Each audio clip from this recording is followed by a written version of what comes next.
when you talk to black audiences for 40 years, see, my people understand me. Yes, sir. Yes, sir. Our culture is the same. Our history is the same. Our suffering is the same. So when I talk to black people, they're right there with me. They understand. You know that as a Jewish person, there's certain language that you can use with a fellow member of the Jewish family, and you can say things to each other, but if somebody else tries to say that, that's an insult to you. So when you talk just to black people, you could offend white people. Because the stuff that we understand, when we are talking to one another, maybe when you bring others into that equation, you become offensive. Okay? Well, for 40 years, I've just been talking to black people. Once in a while, I talk to a white audience. But I realize now I can't do that anymore. I gotta talk to black people all right enough, but I can't leave you out of this equation. I gotta be able to sit with white audiences so you will understand me where I'm coming from. Because the message that I have is as good for you in your sickness as it is good for black folk in our sickness. Oh yeah. And since we all living here together, giving each other hell, maybe I do need to talk to you a little bit. Yes, sir. Definitely. Yes, sir. But I want you to know I don't hate Jewish people. That's right. No, man. But what I dislike is an inordinate control. See, these black people don't control Jewish life. That's right. We don't control white life, do we? We're not members of the Anti-Defamation League or B'nai B'rith. We don't belong there. And nobody's saying you shouldn't have Jewish organizations or Italian organizations or Irish organizations. Why is it that when we want something that's all black, all of a sudden this is reverse racism? Come on.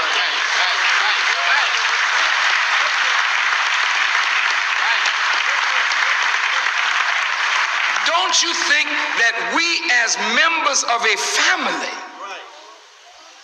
ought to be able to meet to discuss our family problems, to resolve conflict among ourselves? Does it mean if we are all together as a family and we say to you, no, you can't come into this meeting because this is a family? Well, look, if the Bittermans are meeting and I'm the Wassermans, and the Bittermans have a problem in their family, if I knock on the door and Mr. Bitterman said, Mr. Wasserman, you know you're welcome, but right now I'm dealing with a problem in my family. Could you come back at another time? I'm not going to be angry with Mr. Bitterman, because that family problem is important to be resolved. Because how can you invite somebody into your house when your house is out of order? So we as a people have to iron out our problems. And it has nothing to do with hating white people. And the reason you think that we are like hating you when we get together, you got to be in on everything we do. Let's listen to what they're saying. See, what are they talking about? What are they doing? That's because your guilt is such that you think we are together plotting against you.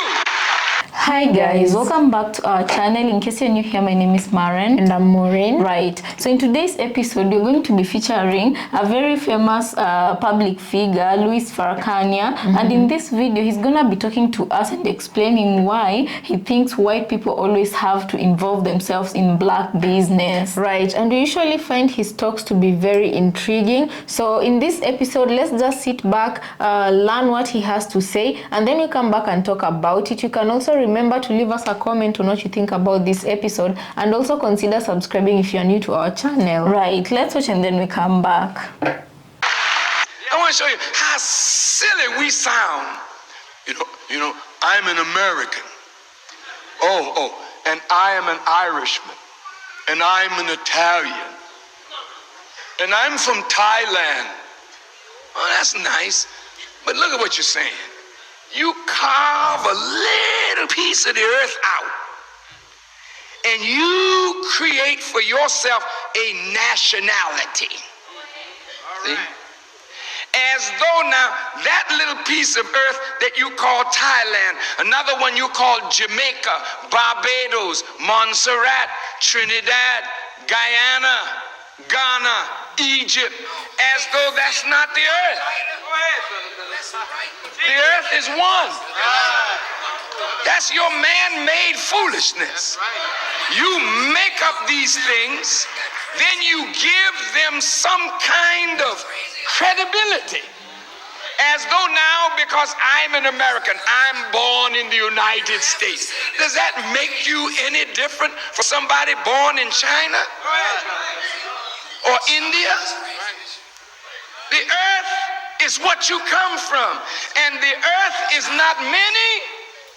The earth is one. You got black earth, brown earth, red earth, you got sand, white earth. What the hell is earth? Look, you can die if you from Thailand, die in Korea. See, will the earth reject you?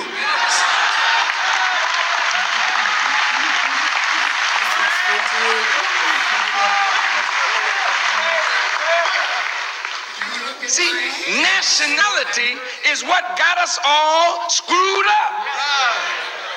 So if I'm from Greece and you're from Italy, well, man, I don't like Italians. What the hell are you talking about? You sound so stupid to be college people talking about you don't like somebody because they're from a certain part of the earth. Give me the chemistry of that part and show me that you are made of a different chemistry, fool.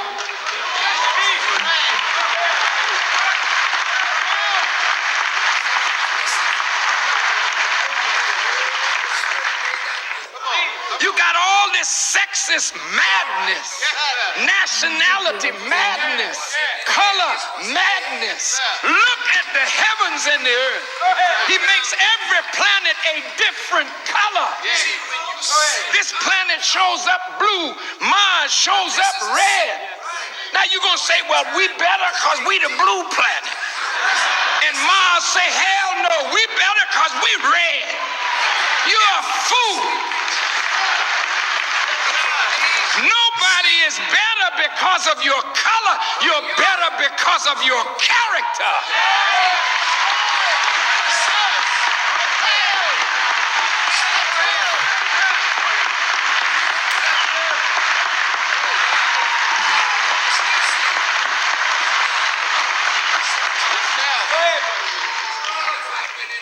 I'm sorry, baby. I was trying to wake up the grown folks.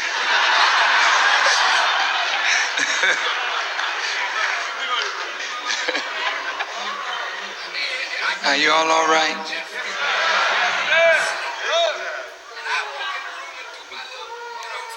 Racism is sick because when God creates us and makes us into tribes and families, and each family has different characteristics, we're so childlike and immature. We can see and understand in the study of rocks, the colors in rocks and the difference in their characteristics, but you will never say, oh, this rock is better than that rock. But then some of us are dumb enough. I mean, we've given value to some rocks.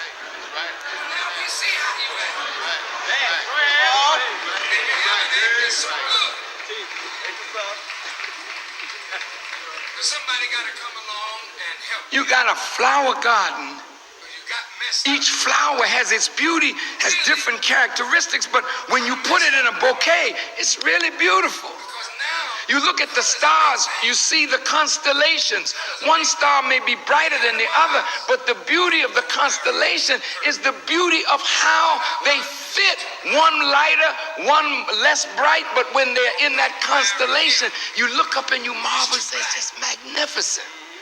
But when it comes to the human family, we done got crazy now. Just crazy as hell.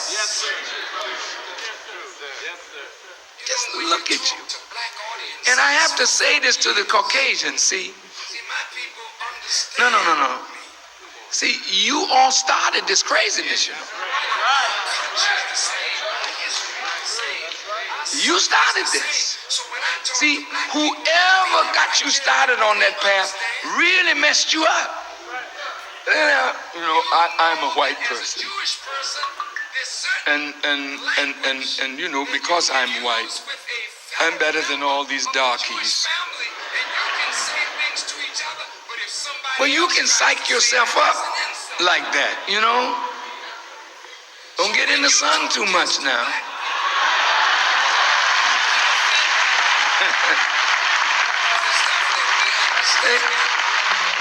You look at my hair, you say, oh, that burr hair. Well, we know what a burr is. Some of us fell into the trap, and if hair is straight, we call it good hair. I didn't know that hair had a moral quality, you know what I mean? I think hair is hair, it has a function. So these are characteristics. My hair rolls up. Yours is stringy, straight. Well, hey, you got hair, baby. That's good. You know what I'm saying? Some of you missing it. Whether it's rolled up or straight, you ain't got nothing. Gonna be all right, though. Because it never was in the hair. It's what's in the head. Now, see, when you set up color, now this is a sickness. I don't have time to dig deep into how this messes up your mind. See, they call Africa sleeping giant. They call Asia sleep. Well, Europe, you awakened from the dark ages. You had your Renaissance. You were asleep too. But you woke up while the other part of the world was still asleep. Well, now look, don't give yourself too much credit. Hell, if I went into a place with great people and I'm a dwarf, I could look good if they're all asleep.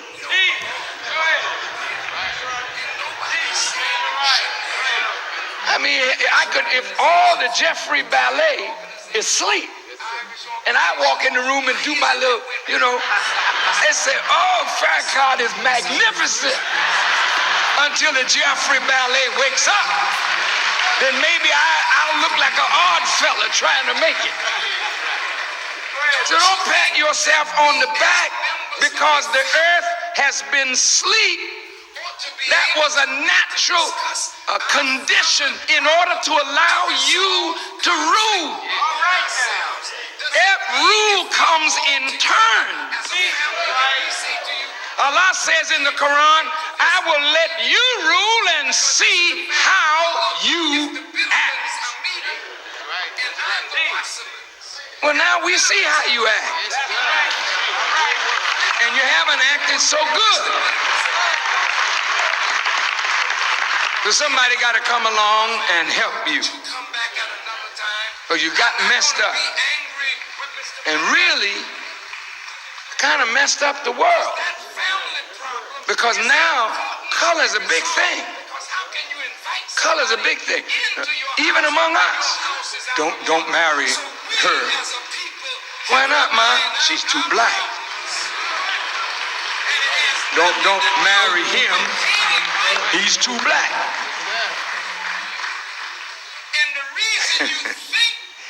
Boy. This is a sick world. You know, when you talk to black audiences for 40 years, see, my people understand me. You know, our culture is the same. Our history is the same. Our suffering is the same. So when I talk to black people, I mean, they're right there with me. They understand.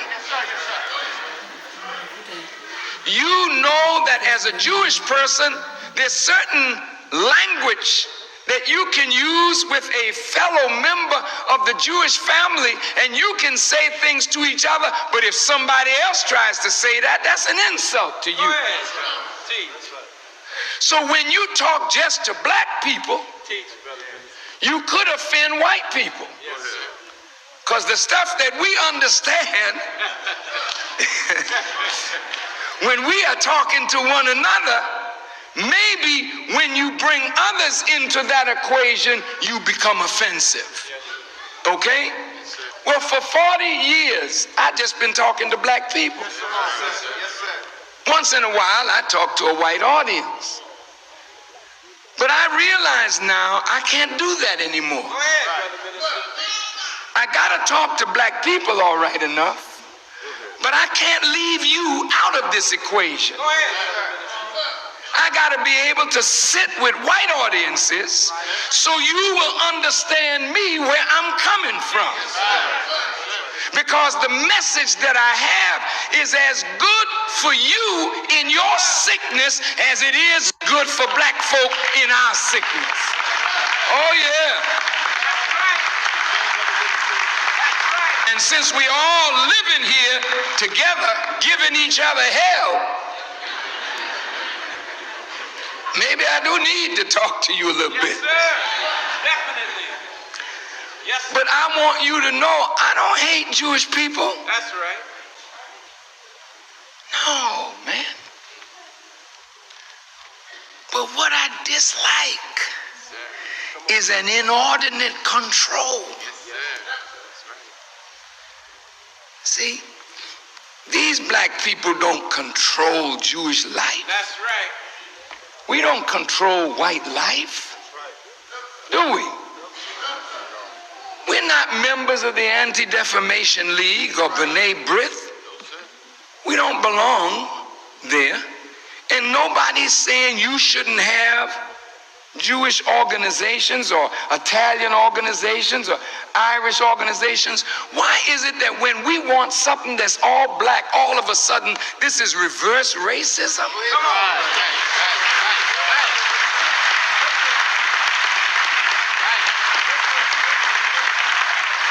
Don't you think that we as members of a family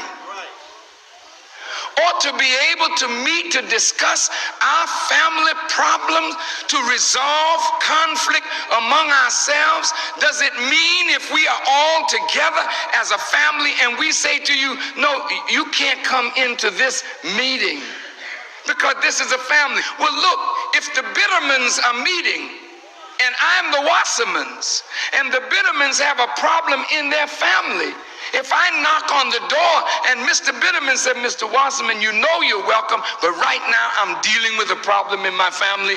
Could you come back at another time? I'm not going to be angry with Mr. Bitterman. Because that family problem is important to be resolved, because how can you invite somebody into your house when your house is out of order? So we as a people have to iron out our problems. And it has nothing to do with hating white people. And the reason you think that we are like hating you when we get together, you got to be in on everything we do. Let's listen to what they say and see, what are they talking about? What are they doing? That's because your guilt is such that you think we are together plotting against you. So guys, welcome back. Let us know what you think about the episode you just played in the comment section, right? So I feel like Louis Farrakhan has talked about a lot of things, and what I normally like about him is the way he deconstructs the social issues that goes on in America. Yeah? He puts it in such a simple way that even the simplest minded person can be able to understand, right? And this is where I say, for you to understand, if you want to understand what goes on in America, I feel like it's just enough to listen to Louis. You can just start from there if you're beginning your research to be able to understand everything. Yeah. So let's move on to the next segment of what I wanted to say. Louis Farrakhan talked about something, as the main video is about why people are always involving themselves in black business. Yeah. And in this way, okay, personally, this is just my own opinion. I can say if we try to understand some of them, a few of them I feel like they're normally in black audiences or black businesses because maybe they're trying to understand the history between the black community and the white community, which is plenty to unpack. Yeah, so there are those ones who want to learn, which is a few of them, and we commend them for that. Yeah, and then there are those ones who I feel like people are conniving out here, and we have to call a spade a spade. I feel like there are those ones who are there to, I don't want to use the word spy, but let's just use that for lack of better term. There are those ones who are there to spy. I feel like keep up with the black community. They want to know every movement of black community. They want to be able to understand and predict the black community's actions, for example, to their own advantage. For example, yeah, maybe they're there to spy on how black people react, what triggers them and what not, so that they can use that information to wherever they want to have a higher advantage over black people, for example, workspaces or whatever it is, you know. And also, as you've said, and also as Louis Farrakhan said, you know, some of them, there's a lot of, I believe, white spaces where they talk about, you know, their coded language where white people can understand.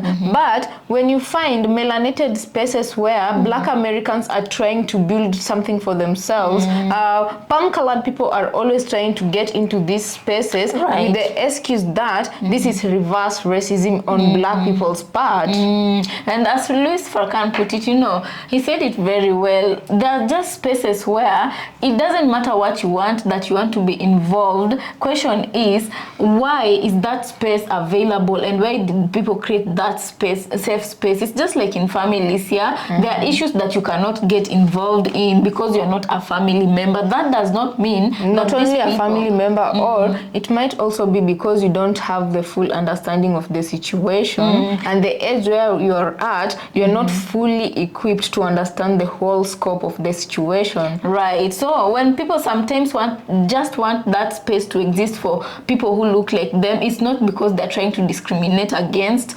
another group, you know. And anyway, guys, if we decide to count the number of spaces where black people have been, you know, and I'm not trying to compare situations, but in this case, you can't help but do so. If you try and compare the number of spaces where black people have been prohibited from entering, and it's not long ago when Jim Crow ended. Let's just look at Jim Crow, and I would say that Jim Crow is manifesting nowadays, but in a different kind of way, subtle kind of way, legal kind of way. It's not just out there, but it still exists, you know. It's why you'll find white women, when black women go in certain spaces, white women look at them like, what are you doing here, you know? Why are you here? Why are you here, you know? Because why? And do you see these black people going complaining out there that they're being discriminated against?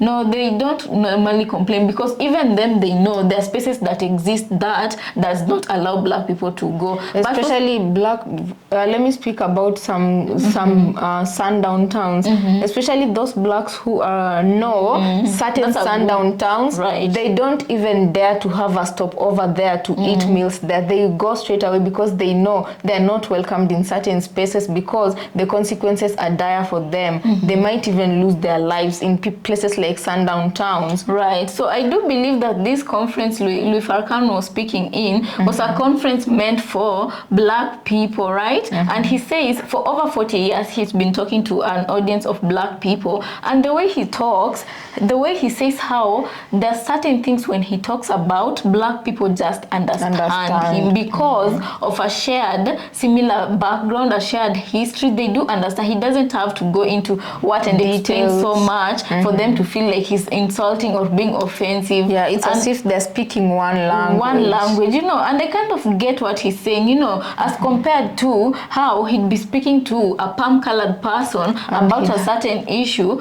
for them, only for them to end up feeling like he's either discriminating against them or spreading hateful information about their community. Or rather, some of them would even want him to expound further on whatever statements he makes because they just don't understand it. Guys, I don't know what you think about this topic, but I feel like, you know, for the most part, it's good that white people want to learn. There's an episode we did about a black professor. She was talking about the traumatic slave syndrome, Dr. Joy, and in this space she was talking to majority black people, but there was a good number of palm-colored people, and that is why I was saying there are those people who genuinely go there to learn, you know, because they want to know the full extent of what their ancestors did to other races, you know, and what they can do different, right, so that they can never slide back into what their ancestors did to black people and other groups of people. Right, and in these cases, such people, they genuinely are there to learn, you know, and you really can't, because they can't expect their own people to teach them the whole scope and the whole truth of what happened to the black community. So therefore, they go out seeking this information from the horse's mouth, you know. And I feel like they do to some extent because of the understanding they get from such conferences. They do make a difference, a change. The problem is the ones who go there to find a way to gain upper hand from the black community in order for them to know how to manipulate situations in black community. Yeah, so I don't know if that makes sense, but I know I do know you get it, because if there's a palm-colored person here, I don't know if they get the sense of the message in this video, because we did also another video where we were talking about systemic racism in hospitals. Yeah, and we were also talking about white women tears, and we noticed there was a palm-colored person who is following us. She was in that space. You could have just sat down and quietly listened, because that message was meant for somebody, and we clearly stated in the beginning of the video, if you are a palm-colored person, you're welcome to stay so long, provided you're here to learn. Right. And I feel like if she is in this platform, maybe to some degree she wants to learn more, you know. But sometimes I can't help but feel this particular person, I don't want to say her name because it's not right to just, you know, put her out there, because maybe she's here to learn for real, you know. I just wish that she could do her research and go deeper into why the black community is the way it is, and why it is the black community acts the way they do. You know? Yeah, the information is just out there. If you look hard enough, most of it is just there. Yeah, and what I like also about Louis Farrakhan's message is that he said, much as he does not like to speak to the palm-colored community because of the mentioned reasons, he still has to do it, because the same illnesses that the white community are facing, that is racism and everything, that kind of illness, you know, it's through talking to them that he makes sure they hear and they get healed, although it takes time, just as the same as how it's important for him to talk to the black community because they have a different kind of illness, you know. So that being said, guys, I don't know what you have to say about this episode. You can leave it on the comment section, because we'd surely love to read your thoughts and opinions on the comment section. Right. You can also consider subscribing if it's your first time on this platform, or if you've been here long enough but you haven't subscribed yet. We'll appreciate. Right, let's catch you on our next episode.